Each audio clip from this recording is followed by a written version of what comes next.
Beautiful. Wow. Yes. Oh gosh, that is toasted.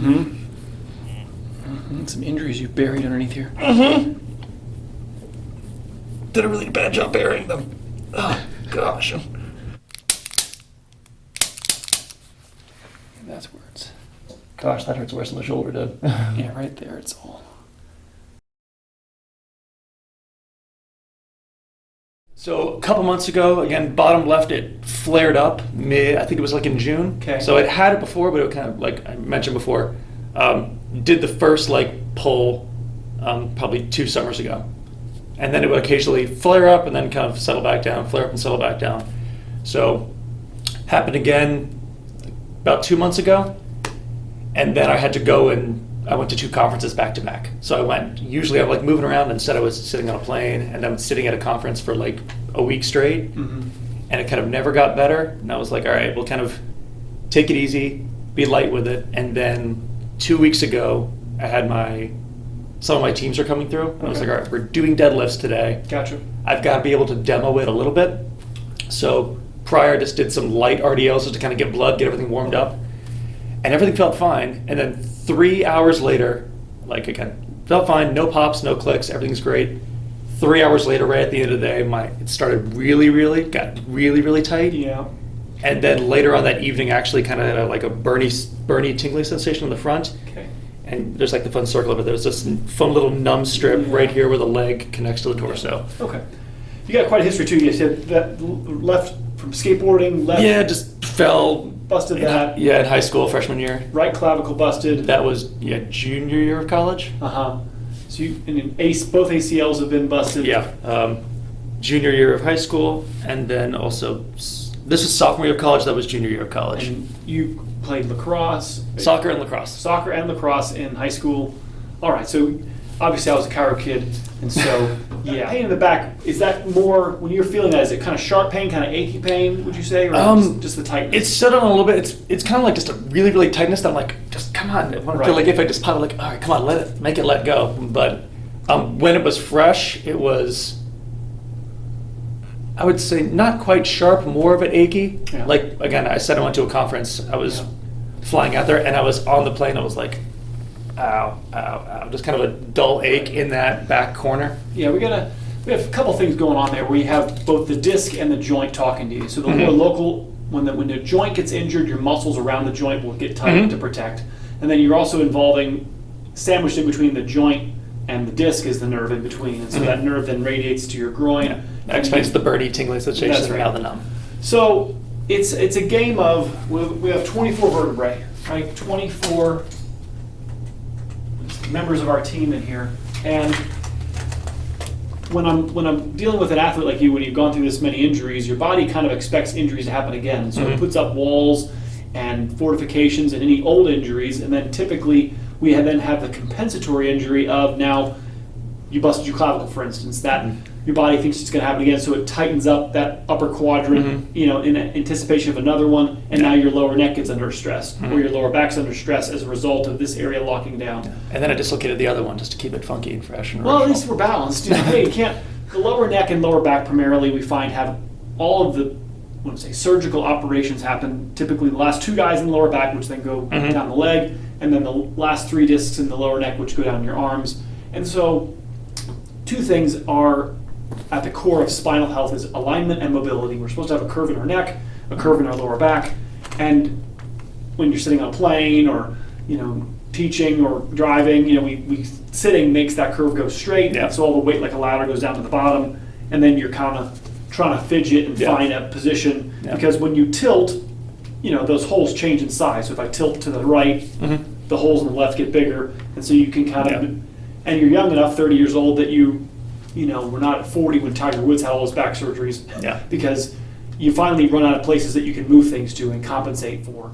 Just a little bit, like the distance midline to your left shoulder, maybe just very slightly. It's not. Sometimes you'll see people with clavicles and it heals more, but you don't really have that. I guess that's the one thing. The sport was very just get the shoulder moving nonstop. Yeah, it didn't. Sometimes I see clavicle fractures and those shoulders are really, the shoulder's a little high. It's really that head tilt there. Torso's over to the left. right hip is significantly high here. Wow. So we're on a. So what happens is your body's trying to alleviate pressure here, right? So when you're pinching a nerve on the left lower, your body will raise the right hip to open this up. So essentially you're tilting. So this and this are the same thing. So essentially I'm fine. Right? So you're in compensation and there's still symptoms, which means like you're moving away from a problem, yet it's big enough that either it's been long enough that it's been growing, but even in a compensatory position, you're still feeling When it. I had this, I had the hamstring graft. That probably just making you aware of what they had there. So. Hamstring graft? Go ahead. Yeah, so for the ACL reconstruction, Gotcha, I got you. hamstring graft was what they used. I got you. Wow. This one I had they did like an IT band thing. So the hamstring is good here. Unbelievable. This one's a little funky. All right, RoboCop. Yeah. Have you on your back for me? Middle ear, the skull all drain down the neck. So the health of the neck and the health of your ears, your jaw, the more forward your head goes, for instance, that pushes the jaw forward and causes TMJ, pain in the TMJ joint. Yeah. So what I'm trying to say is that I don't really treat symptoms. I do treat symptoms, but I treat posture first, and then symptoms generally get better when we bring our body in the right alignment. Tinnitus, I mean, obviously it can be dietary. A bunch of so it's a stuff. tough thing, but let's start with what is the most common. And I find the spinal health, especially in your case with as many traumas you've been through, what's the ramifications? What has your body done as a result? So I did go to one chiropractor again a couple of years ago to get maybe look at this, and I had a hip issue which did get resolved then. And then like a week after, this jaw started clicking. So I'll check it out. I got a fun little just on that side. There you go. Excellent. All right, deep breath in. Exhale. Let it go. All right, deep breath in. And then exhale. Chin down. Exhale. All right, stay there. Take a deep breath in. Let it go. Exhale. Other side for me. Good. Exhale. All right, let's go face up for me.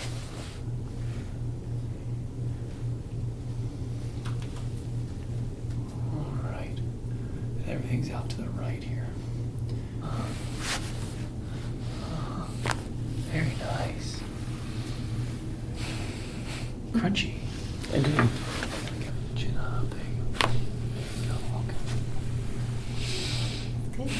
Yeah, that left side was definitely louder because so the loudness of even the adjustment will be based on the distance the bone travels and the amount of air that potentially the amount of air bubbles that are in the joint based on how swollen the joint is. So when I adjusted the right side of your neck, it was kind of like softer clicks. You understand? The left side was like clunk, clunk, clunk. That's more like a drawer that's more open on one side. One side, the joints are hanging more open. And essentially we want it balanced. We want the drawer level and shut. We want the weight on the knuckles. We want the curve in the neck. And this is all under the, presupposition that I would assume that you want to live to 90 or more, and so to make it that long, we need to have a healthy spine, which encapsulates our spinal cord and all the nerves. Socrates said something like 2,000 years ago, it is well to look to the spine for the cause of all disease. And it's on the quotes on the walls of every chiropractic, student schools or whatever, but the understanding, they knew that the health of your spine and the health of a person were tied together, and then to me, what are the components of a healthy spine? Well, alignment and mobility. Are you in the right alignment, and do you have all the vertebrae working as a team? And when we have injuries, I usually find that your body starts to lose members, and then the pains that arrive are just simply a result of losing all those members. Do you understand? And so we're quick to demonize. Oh, your lower back's inflamed and degenerating. It's like, well, yeah, because it's doing extra because his middle back's frozen from these traumas that he went through. He just told you that he fractured his clavicle. He told you he had busted his. So when you busted this, the force went into your spine also. Do you understand? So I know that all that was really cared about was a forearm fracture, but I'm going, no, that was another trauma to your back that the result of maybe just a couple more vertebrae stiffened up, right? And now we have the compensatory injuries that, and so I use it as like a I zoom out. Many chiropractors to me are very zoomed in, looking at each symptom. You understand? Yeah. When you zoom out, you get a bigger picture of the patient. And go, okay, what's the story here? And I treat from what's the most common reason to the most uncommon reason. I feel like a lot of doctors sometimes treat what's the most uncommon reason for this problem. Yeah. Sometimes you just cut the Gorgon's knot. Maybe it's the simple thing. Right. Let's start with the simple things, which is maybe just the inflammation in your neck. Yeah. You know, let's just maybe some tightness up here and mechanical injury. There you go. Oh, that is toasty. Yeah. For all those Mortal Kombat. Toasty! I think one of the illustrations that I once had one of my mentors when I was interning at a baseball training facility. Yeah. He took the guy's shirt and like made a giant knot over here. Uh-huh. And he said, all right, now bring your arm back like you're going to pitch. Right. And he's like, yeah, your arm feels tight because this is There you go. going. So, That's right. Right. And then you actually tear your left shoulder because the right side's locked. yeah, Right, yeah. 100%. Correct. Yeah, very good. Very good. Hey, somebody's thinking. That's exactly right. Compensatory injuries. Yeah. I used to say 50-50. I used to think, 16 years ago when I started, I used to say that 50% of the injury was at the trauma and then 50% was the compensatory, and I've kind of modified my numbers, my doctorate numbers, to something like 80% is the compensatory. Oh, yeah. I don't know, maybe in 15 years I'll have 90%. I'm saying most of the, it's like, not just, you didn't just like run into a curb with your car and dent your rim, you understand? But then you drove to California. Yeah. You're saying, and that caused all the bearings and all these control arms to get damaged because the alignment wasn't right because of the initial trauma. Now, the cost to fix the initial bent wheel would have been minimal if we just dealt with it right when it happened. But now we have all these other things that have happened because we didn't deal with the... Yeah. I always, after, again, various knee surgeries or times I've rolled my ankle or done a knee sprain, Yeah. it's 2 weeks later, my other leg, even if I'm trying to keep it even, the other one starts to feel achy. I'm like, oh, crap. Right. Now he's doing extra. Got both sides here. He's got... The left side's more avoided, so he's abusing the right. The left side's got this nice ball of gunk right there. So cleaning this out, and this ultimately will make the lower neck overstressed. So it's about staving off the lower neck stress by keeping this moving. Right side. Oh, we got it pretty good. He feels it's all. Oh, yeah, I feel that. Kind of grainy, Right there. bristly right there. Internal blockage, and try to like combing hair until it goes through smoothly. Oh, that big funky thing. So that is a... Lipoma? Yeah, it's like fatty deposit. I had a doctor look at it, and he said, yeah, we could get it off, but Correct. it's not bothering you, and it's on your spine. And it'll come back Yeah. if they do. But they tell you what caused it? No. Stiffness. Oh, Tightness. well, You that know, was- blockage. Essentially, it doesn't drain to your blood system, Mhm. and then the body like walls it off and encapsulates it. So I don't find it coincidental that probably in the most tight part of your back is where the lipoma is. You understand? It's not coincidental. It's because traumas, stiffness in your middle back, that then lead to your lower back and the groin pain or numbness, and then this is the ultimate cause. There we go. Yeah, I mean, the tightest part is right there. You know, right above where your lump is. I mean, it's just... Oh, that makes Yep. perfect sense. Yep. Right in here. All right, breathe. All right. There we go.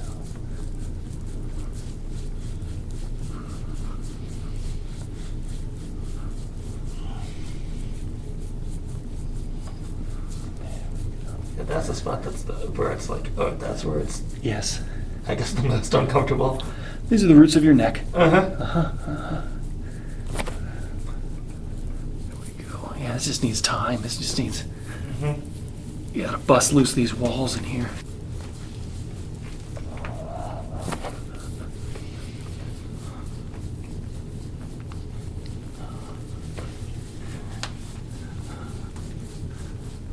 Have you always had practice around here, or did you move here from somewhere else? Pretty much my whole life, yeah. My dad was a chiropractor. It's a chiropractor still, and I graduated and started working with him here. And And you grew up as a native in Jupiter? Yeah, so- Yeah. cool. Yeah, I grew up here from, like, briefly lived overseas when Yeah. I was, like, elementary school age. Okay. But for all intents and purposes, Right. Florida all the way through high school, and then was up at college in Virginia, and then worked in North Carolina, Texas, Idaho, Southern California, and then finally made it back.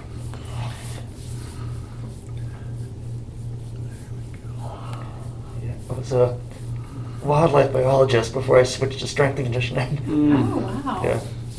That's cool. Yeah, that's what I was doing in Idaho. I was like, yeah, that's some fun stuff. But I got tired of having a fish tell me when I had to go to work. So I was like, you know what? Air conditioning's really nice. And I was really just missing sports because that's kind of what I did all the way through. I was like, all right, how can I still do like sports and science and all this kind of stuff? And I was like, oh, human performance. Good job. Yep. All that to figure out the seasons were overrated.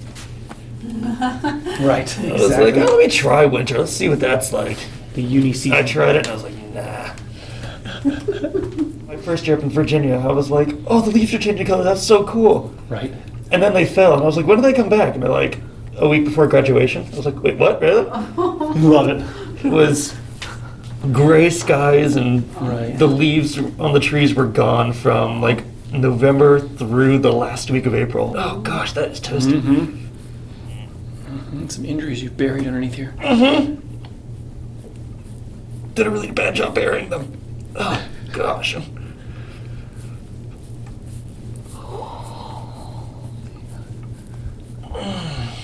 right.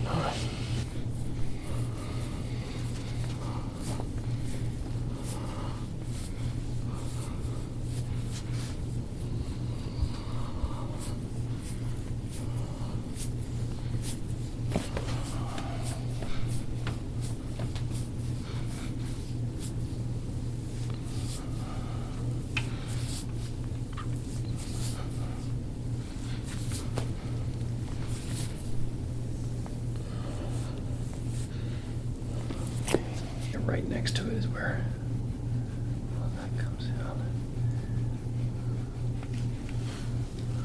Yeah, I think I've had that thing for at least high school, probably earlier.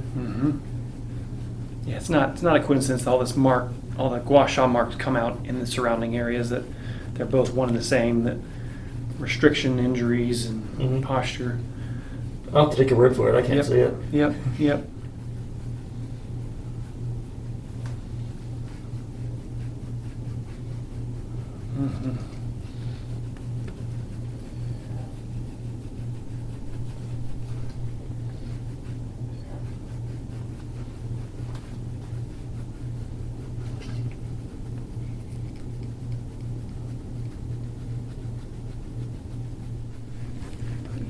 How does that feel, the gua sha?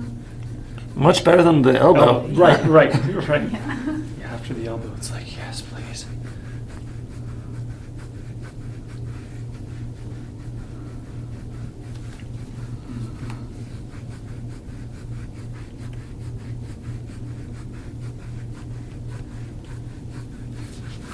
I think of this as like vacuuming, just kind of, you break up the boulder into little pieces with my elbow, and then you sweep it all up now with the gua sha. It's like a broom. It just cleans up and kind of picks up all the chunks that I broke loose. And then every visit, you kind of keep walking up this ladder until nothing happens, until you can work on the body. And like right underneath the scapula, oh yeah, right there. Oh man, right there.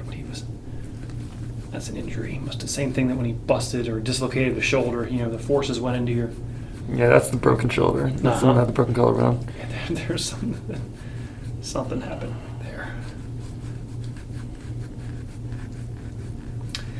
The difficulty with the body in general is that your body does not replace or heal with the same stuff that was there originally. And I didn't write the rule book. Nope. I don't know why. It doesn't heal with the same kind of collagen. The collagen isn't as flexible. It's not as organized. And so this is what we call scar tissue. And so the ability to be injured again is actually easier. It doesn't take as much force because of scar tissue. And so what a lot of this care does is we blend the seam or the weld between the original stuff and the scar tissue, so it's not as easily injured. Kind of smooth it over. I think of like roads, when they patch a road, there's always like a why couldn't you smooth that over a little more and not make the transition between the original road and the pothole, whatever, the fixed road. Yeah, we have a bit of that when we're trying to do, when guys are coming off of injury, Uh-huh. you try to increase the stimulus in a way that as the new scar tissue gets laid, at least it gets laid in a way that actually is going to... It's functional. Yeah. Right. Because it is going to get laid like in a bunch of crisscrossing different directions. Right. If you can have a stimulus, okay, most of the force is coming from this way, then at least you can kind of somewhat direct which way it's going. Just kind of scanning, seeing if there's anything, any remnants in here. Right there a little bit. Yeah, I get hit a lot.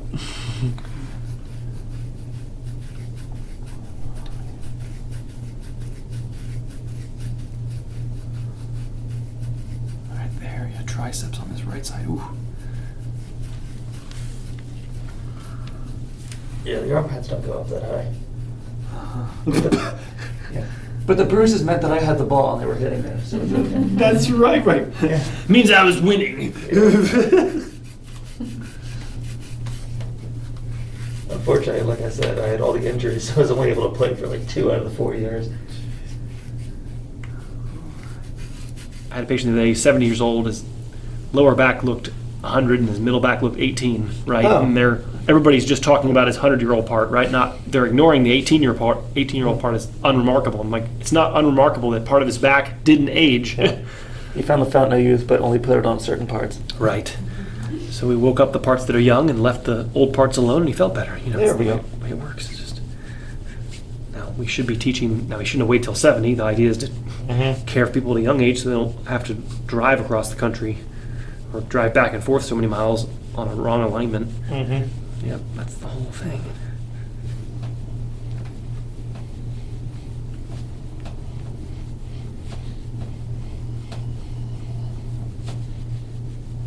What happens is as we're bringing you back, what happens is if the front side won't open up like a beautiful butterfly, then you can't actually get back to being upright because the front has to stretch open to allow the back to go in. So It's like a game of traffic jam. right, You get- this has to open up, and when we have injuries, clavicle, rib, then this says no, I'm staying tight, I'm staying rotated forward. I have teenagers coming in here 14 to 16 hours a day they're sitting, right? Yeah. So we have injuries and then we healed seated in high school, whatever, we driving in a car, homework, sitting in class, watching movies, going to the movie theater, going to dinner, how many hours we spend. And the injury, it wasn't great, but the main thing was that we healed forward. Yeah. That's if I had to put any, greater emphasis on what was the real culprit, it was less so the injury, more so the healing crooked. Yeah, right there. Yeah, AC joint. Front part of your that's femoral the joint. one dislocated. Yeah, this is all purple in here. Some rigid. Right when it happened, the guy that I was demoing it for didn't notice, but my boss was right there. He saw me. He was like, "You just dislocate your shoulder." Oh man. And I said, "Yeah, I think so." Fortunately, it popped, dislocated out, and then right when it was doing a roll out, and as I rolled back in, it just popped back into place. He was like, "Yeah, trainers are right next door. Go take a look at that just in case." Deltoid attachment here. Oh yeah. I want that to stretch for a little bit.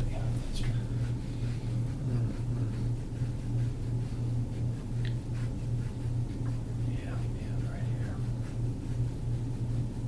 We're gonna be on your back in a second on the den roll, and we're gonna be stretching.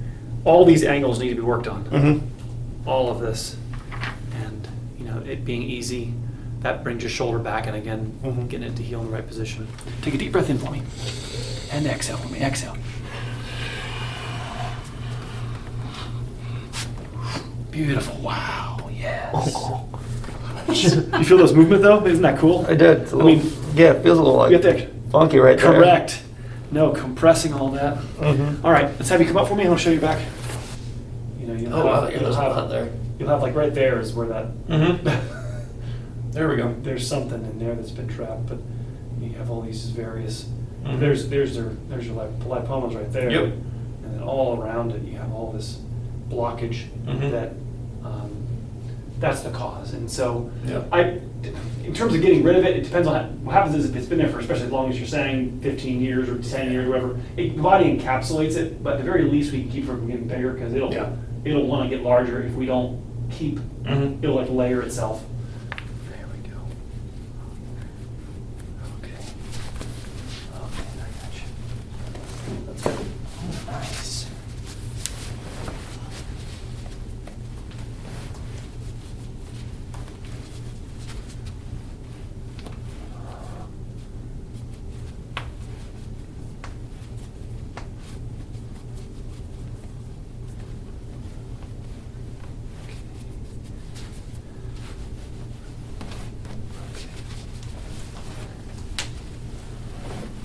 Nice. Okay. Let's see if I missed any. There's the one. I missed one. Right next to the.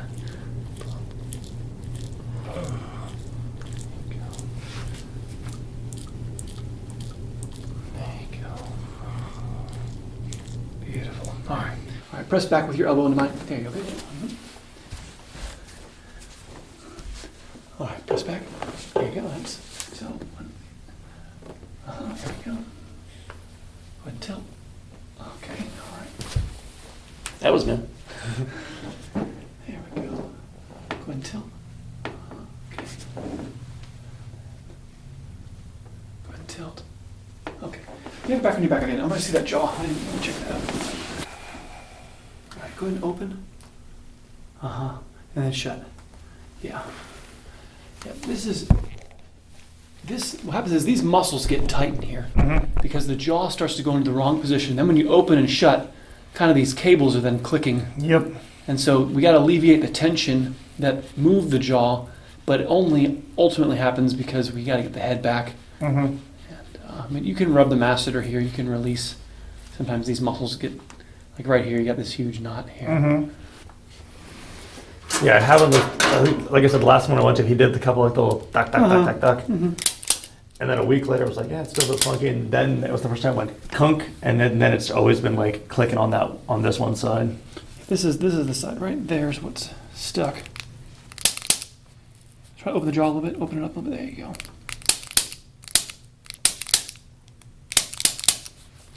And that's where it's. Do you feel like his whatever he did made it worse then? Or? I went there first for like the ear thing. It was like, again, it was like my hamstring was tight, and it got better. The hamstring was fine after, but then I was like, oh, also kind of like, let's hit this jaw thing. Maybe it's some jaw thing that's doing the ear. Gotcha. No, as the And yeah, it was like a week later. I was like, oh, I don't know if that was coincidence or something else. Gosh, that hurts worse than the shoulder did. yeah, right there. It's all.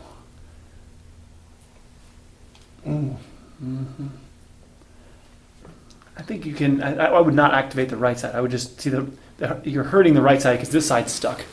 This is stuck right here. So you're overworking. This like it's like this hinge is not bending properly, and this one's moving all over the place. So to me, if you made the loose side looser, perhaps you could further imbalance it. But that makes a lot of sense. This right here is where I'd focus all my attention. Is right on that thing. And there's a nugget. Try to, release that.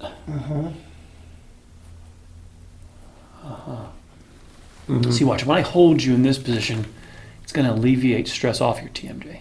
This, just, letting your jaw relax and just let that relax. And restoring the arch to your neck stretches all this and then takes the tension off the jaw. There you go. So this is what we're going to do in a second. There's a piece of foam called a Denerol that molds, which is the mold that your neck should be in, and then you put your neck into that mold, and the more you do it, the more your neck will want to comply and be curved, and that's the whole point, is to be loosened up and then molded. All right. What I'll sometimes do is I'll take my hand, I'll place it on my forehead, and then I'll push my head, see if it'll sink in. That makes sense? And then you put your hand back down and see if it'll stay there.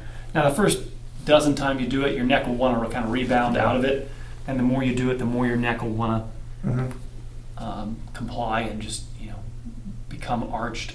We developed the arch in our neck in the first 6 months of life, holding our head against gravity. We lost the curve because it wasn't valued, and we spent a lot of time looking down and then getting beat up like you. And, your body heals forward, and so we treat, like I said, the jaw, tinnitus. To me, those are all connected with the health of your neck. So I would first start with the simplest thing, which is get the spine moving, get it clean, get the bruises out, get the neck curve restored, and then let's see what's what. Yeah. Right. So that's the first step of care. Is to the plan is to make your fix the spine, restore the alignment of the spine, and then I find most of these problems by visit 6, 8. People aren't even like, I don't even remember what I came in here for. You don't even remember the things that you. Now I'm not saying you'll be perfect. You'll have all these old injuries that are frozen that then you actually feel more. Yeah. Ed, I came in here with this groin thing that's feeling better, but now all this stuff around my middle back lipoma is killing me. Correct, because that stuff's been there longer. So the oldest stains take the most scrubbing to get rid of, right? The newer stains go away faster. When the marks start to go away is usually when people start to like me. A couple of minutes, you kind of stir everything up, and then it flushes all out, and kind of opening up closets that haven't been opened up and getting rid of all the skeletons. Oh, it's the perfect time of year for that. Scary, scary skeletons. My favorite song. Really. I'm like, it's Thriller, babe. Thriller's the best. I was listening to that. I was getting a Halloween lift planned for some of my teams. It's Thriller going. Yep. So I got some books behind you to reduce the depth. Okay. The idea is time again is more important than depth. So, you okay? Breathe. Breathe. All right, let's try go one deeper here. Come on, breathe. There we go. There we go. There we go. All right. I don't need to go crazy on the first time, but we want to start aiming you. If you have to sit at work or something like that, you can put. This is meant to be used on the floor, but you can use it in a chair. Yeah. To push right on that area that is blocked up. Yeah. Right around that bump. Lipoma. That's the restriction in there that is then causing the abuse in the lower back. That pain on the left side is simply a compensatory symptom due to your lower back being overstressed, due to the middle back being tight, and the curve in your back not being where it's supposed to be. So we've got you all loosened up, and now we want to mold. Now, if it's hurting in the lower back or down the leg worse, then we got to move higher on your back or elevate your head. Okay. Now, if it's just hurting where it's pressing in, if it's hurting, here. Yeah, it was like discomfort. Good. Okay, Thumbs cool. up. Breathe through it. We got to punch through those walls. I would put the feet together, knees together, and then slowly rotate your knees to the side, pick a side, and just rotate. Breathe, breathe, exhale. Yes. Perfect. What can happen is if the middle back gets so stiff, when you press on it, the lower back moves, then we're ending up then you're just exacerbating the issue. Right. So we got to be just aware of that. And very good. So to get off, you just roll to your side, pick a side, and kind of roll to your side. And then I'll push it out of the way, and then roll back on your back. There you go. Lay back for a second. Yep. Keep the knees back. You go straight now. Yeah, but what the knees bent does is we're trying to transfer curve. So curve can't be created or destroyed, just changes places. So when we lose the curve in our middle back, we usually get too much curve at the bottom. Okay. So we call this hyperextension. We have bubble butt or too much at the bottom. So the idea is to bend the knees to reduce that and then induce the curve up here. Is that lordosis? Correct. There we go. We get hyperlordosis at the bottom, and then we're inducing lordosis where it's flat in the middle, where that blockage is.